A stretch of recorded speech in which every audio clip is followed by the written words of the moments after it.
And so when you have someone that works their way from 6th grade through 12th grade, when they get to their 12th grade year and they're graduating, I guess in terms of character, what do you want them to look like? And in terms of like things that are important priorities in their life, what do you want them to look like? Where do you want them to go from 6th grade to 12th grade in terms of character and their life priorities? Yes. I think even the things that we mentioned this morning, I hope all of them walk away from time in youth group feeling like they've been discipled and that they've started to understand what it means to look and live like Jesus. And so through that, I think I want to see that they want to abide with Christ on their own, that their relationship with God isn't about going to church because that's what they've done, that's what their parents have done, but they have learned to connect with God themselves individually, which carries into like a real personal relationship with Him. And then I hope that I don't think, obviously not everyone's going to go into ministry full-time or part-time or anything like that. There's going to be plenty of business owners and doctors and engineers and all these different types of things, but I hope within those fields they still live on mission for God and try to make disciples who make disciples in their individual lives.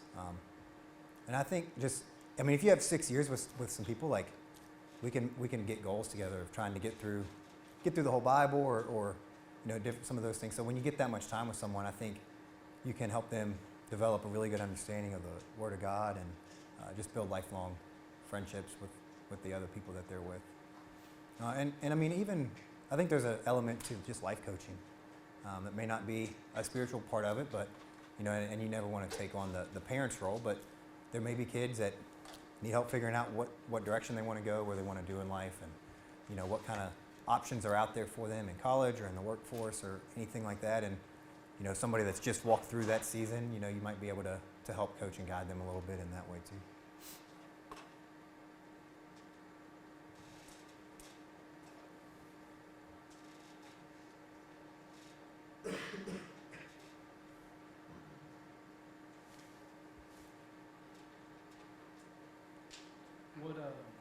I got another question. How do you see yourself trying to disciple, encourage, point parents to resources to help disciple their kids? And how do you view that relationship between the youth ministry and parents? Yeah, I think that's important. I think that's something I'm going to have to spend a lot of time thinking about and questioning. I think,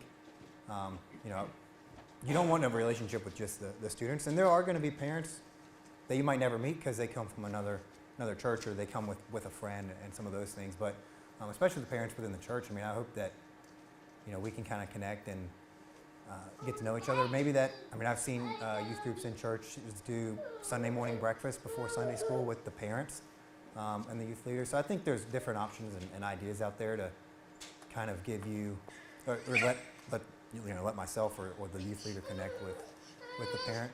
I don't know exactly what that would look like. I think there's a lot of ideas like that, though, that you could start to explore because you want a really good relationship with them. You want their support. If you want to do a Friday night or a Saturday night event, you want them to trust you, and you want to know that the things that we're talking here like connect at home too, and kind of be on the same page. So I think just communication, really.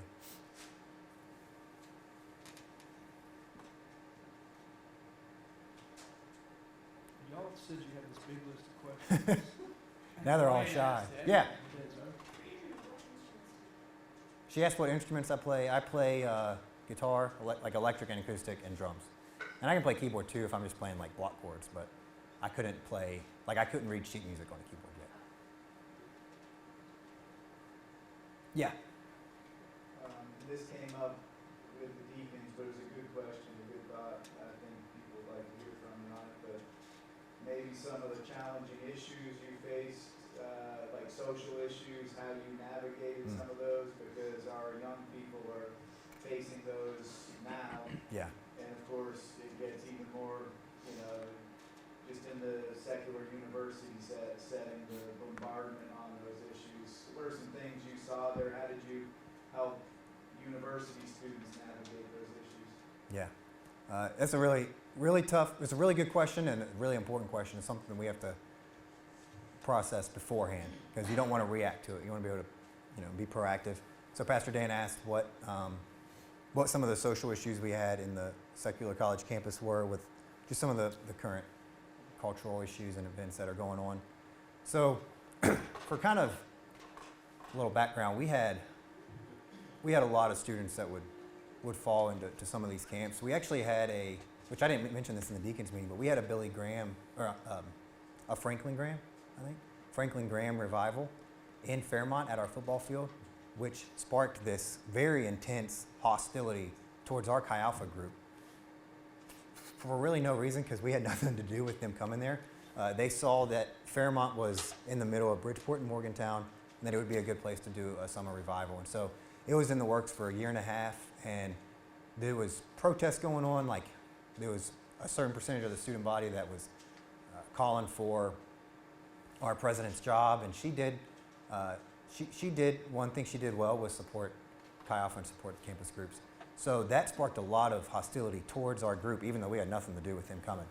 And so what started happening was students that maybe identified with different genders or were part of the LGBTQ community, they started trying to come to our ministry and be part of our leadership just so they could report us to the school, because they knew that one of our when we, we're not just going to let anyone lead. And so when we go through the leadership process of accepting students, for that, we actually recommend them to go through like a training process. The students, sign a paper that they're going to agree to live basically a life consistent with the Bible. And so that obviously included those students. But it wasn't just that. I mean, we didn't single them out. If you were living with your boyfriend or girlfriend, or you were, doing other things you shouldn't do, that like we couldn't put you through leadership. And so we had a lot of kind of constitutions put into place for that. And honestly, like, we even had a lot of students that didn't fall into the hostile side of it, that were just broken and trying to kind of navigate their way through this, some of the identity crises and issues that were coming up, and maybe, had some of those same-sex attraction feelings. And so they were part of those groups. I had several in my small group. The ones that I kind of discipled through, they were not, they believed in God, they believed in the Bible, and they wanted to live a life that way. And so that just took a lot of hard conversation and a lot of discipleship, and a lot of prayer and late nights and stuff. And I think you just love them through it and point them to the Word of God, and constantly, I always constantly tried to encourage them and build them up, because sin is sin, right? And so one thing I would always tell them is, like, if we're all hanging on to heaven by a chain, it only takes one link to break, to fall. And one sin, whether that's a lie or the biggest sin that some people think, these different areas, like, it still separates us from God the same. And so I think that kind of went a long way to speaking with them and kind of helping them navigate through that. What was one of your most impactful mission trip experiences? So the question was, what was one of my most impactful mission trip experiences? I don't know. I mean, we've had a lot of mission trips, and I've led them and I've been on them. Honestly, I think leading them has been the bigger challenge and the bigger reward. When I first went to a school in Farmville, Virginia, I was a pastor at Fairmont State, and we took a trip to Longwood, and we took that trip kind of because the pastors had asked us to, if we could come and help, because they just were really short-handed on staff team-wise. And so that's actually in the school a year and a half later I ended up going and ministering at. That trip was what led to that. There was a lot of coincidences, very providential things. I felt like the Lord was working through that. I mean, I grew up Baptist. Obviously, I'm still Baptist, but we saw a couple healings that week. A girl, we had prayed over her all week. She was on our team, and she was almost legal. I mean, she was legally blind. She had very little eyesight, and she, by the end of the week, she was not wearing her glasses. I mean, it was amazing.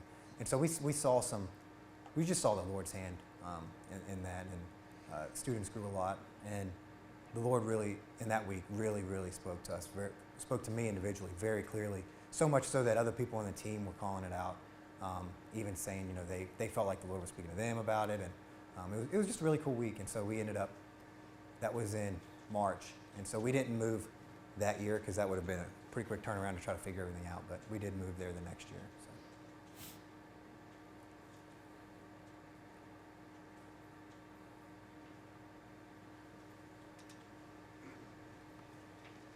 We're being too bashful to ask, but I want to know if you're any good at 9 square. I don't know, what is 9 square? Oh, that is? They did ask me that, yeah. Yeah. I missed that. We're like, Well, they asked me before we started. I'll figure it out. Okay. They'll teach you. All right. Sit up 9 square, you're good to go for hours, Yeah. days.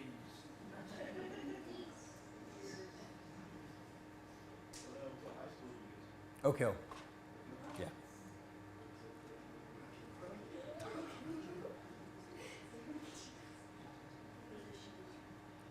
In high school, I played a lot. I played, they asked me what position I played in baseball. In high school, I played a lot. In college, I played shortstop. High school, I played third base. I played second base my freshman year because our second baseman broke his leg. My sophomore year, I played third, and then my junior and senior year, I played short and pitched with a little bit of catcher when I needed to. So.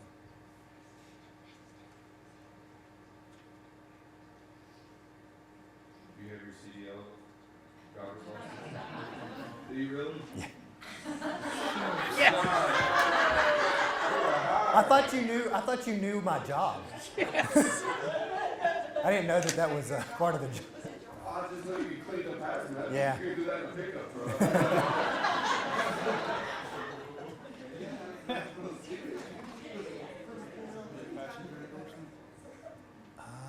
I don't think I needed it. I don't know that I do.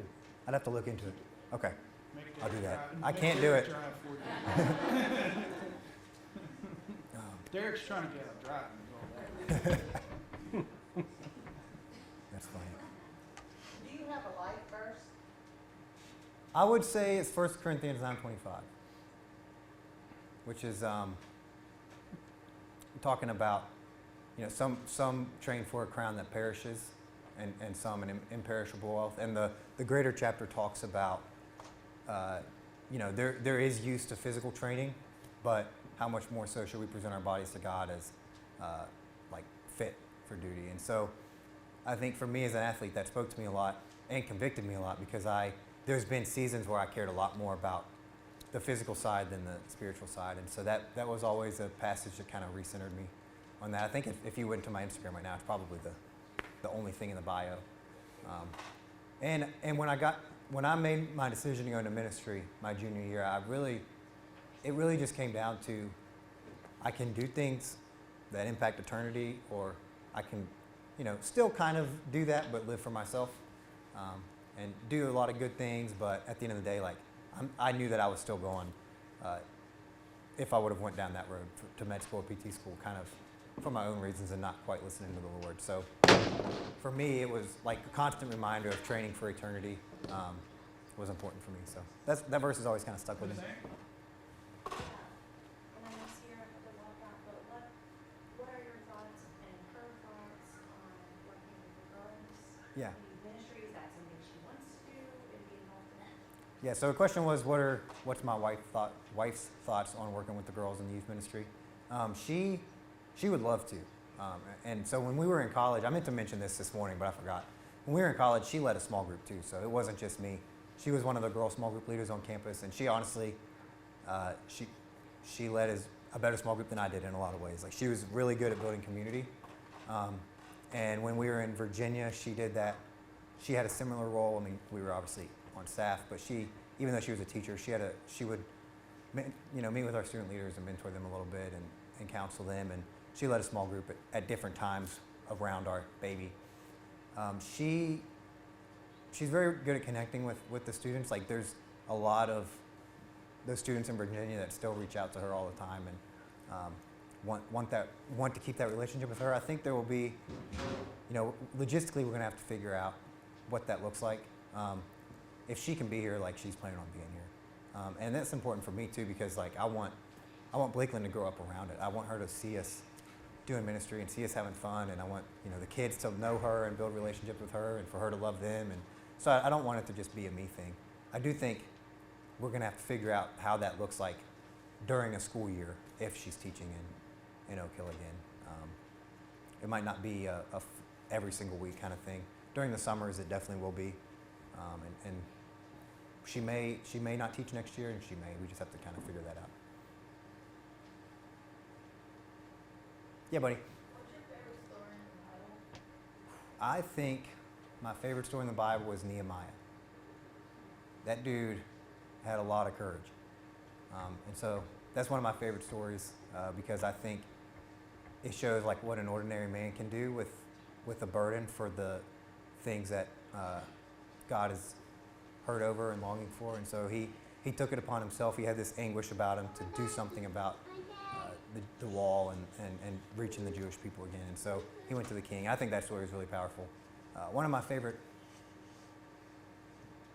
I would say my favorite book in the Bible to teach on is James, just because I feel like it's written for Christians who are who are trying to figure out how to live for God in a really hard economic time and a really hard persecution time and just a hard season of life. So I think that book is really practical for us.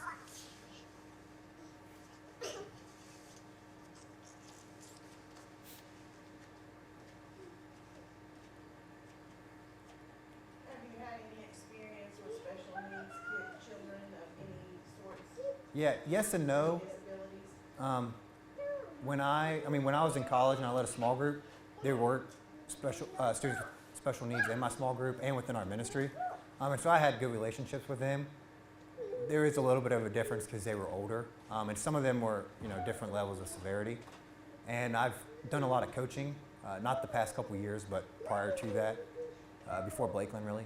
And so I have had a few students that, they were, I think one had Down syndrome and something else. One had a different type of disability, and so they were definitely high functioning, and they had help too because their parents were involved. But I was with them and kind of helping coach them and build relationships with them. When do you two want to go? Where's your favorite place? Place to go? Probably a Cincinnati Reds game. Oh, I'm not a beach. I like the beach, but I don't get that excited over the beach. Too much sand. Yeah, buddy.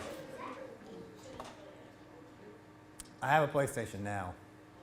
You don't get to play as much when you get old. I haven't played Fortnite since college, but I would play with you. Hey, that's were you guys in service? You were, right? That's actually the game I played with James. So we played Fortnite for like 3 weeks, and then that dude finally came to small group. And the only similarity we had was we were playing Fortnite. He came to my apartment completely caught off guard that I was about to invite him to a bunch of ministry stuff. So, yeah, you do whatever you can, I think, to connect with people and build relationships. So, yeah. Oh gosh, I don't watch that many movies. I'm not gonna lie. Growing up, my favorite movie was The Rookie. Now, I don't even know what my favorite movie is. Probably a war movie. Lone Survivor or something like that. I don't know. I don't know the last time I watched a movie, to be honest. My nights now are filled with either homework or trying to get a baby to sleep. So, we watched Ice Age. I don't know if that counts. Yeah. All right. When is the start date? Any votes and all that? Yeah, I told them I was available May 1st, but that was actually after they had scheduled the business meeting. So I'm just kind of, I'm flexible enough with the way my job is right now that I can start at any point if we get to that place. We will vote on May 19th. Depending on how the church votes, we can start right away. You can be a youth leader instead of being a bunch.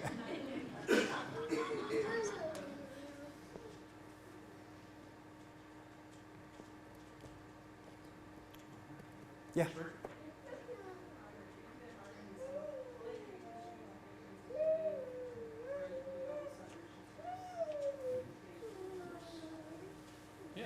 love for him to come along on the mission trip and do all that. I didn't know. When I talked to Dan, and I think it was February, he had told me that James was going to be transitioning to overseas missions. So I didn't know what that looked like. So I thought I was going to be like stepping into the fire, and he was going to be across the country or across the world. And I was like, that might be kind of hard. And then when we had the pastoral interview, I realized the transition that was taking place. And I was like, oh, that's super helpful. He'll be here to kind of ease me into it and help me connect. Everything So not to do. yeah, there we go. I'm going to Yeah. speak for you, James, if that's okay. Yes. James, we want James to have the opportunity to finish his ministry well with the youth. And I think that transition period and serving through the summer, finishing out on the mission trip and some of those things are important for not just James and Sarah. I'm not sure where Sarah's at. Up there. We need to allow them to finish their race well in Yeah. youth student ministry, and I was afforded that opportunity, Amy and me, so we'd like for James to have that same opportunity. And I think it is seamless. Elizabeth, you're right. Do you know when your mission trip? It's been, kind of early in the process, so we haven't started to work those details. But Yeah. we'll definitely get there as things progress. But yeah, if that works out, that would be wonderful. Yes, ma'am.